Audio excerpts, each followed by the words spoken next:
హరిః ఓం శ్రీ గురుభ్యో నమః. హరిః ఓం. స్వామి స్ఫూర్తి. వాసనాక్షయం అనే స్వామివారి బోధ నుండి ఈరోజు మనము గమ్యము చేరాలంటే మానవుడు ఏమి చేయాలి అనే ప్రశ్నకు సమాధానము తెలుసుకుందాము. మానవుడు గమ్యం చేరడానికి శోకరాహిత్యం, వాసనారాహిత్యం, బంధరాహిత్యం, జన్మరాహిత్యం ఈ 4 సాధించాలి. ఇవి సాధన సాధ్యమే తప్ప వాటంతట అవి రావు. ఆకాశము నుండి ఏమీ ఊడిపడవు.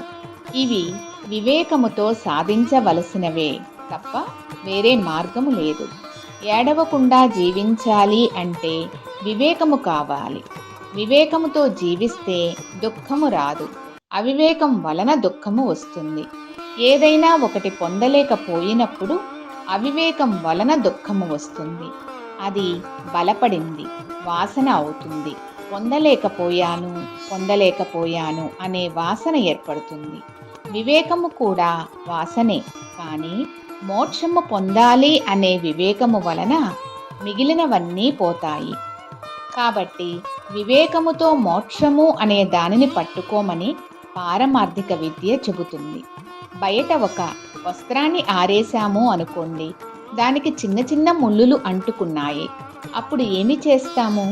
ఒక పెద్ద ముళ్ళుతోటి వస్త్రానికి అంటుకున్న చిన్న చిన్న ముళ్ళులన్నీ తీసివేస్తాము. వివేకం అనే పదునైన ఆయుధాన్ని పట్టుకో. మోక్షము కావాలి అనే పదునైన ఆయుధాన్ని చేతిలో బలముగా పట్టుకో.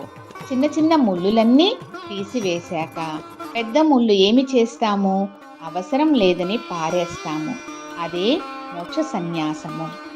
హరిః ఓం. శ్రీ గురుభ్యో నమః. హరిః ఓం.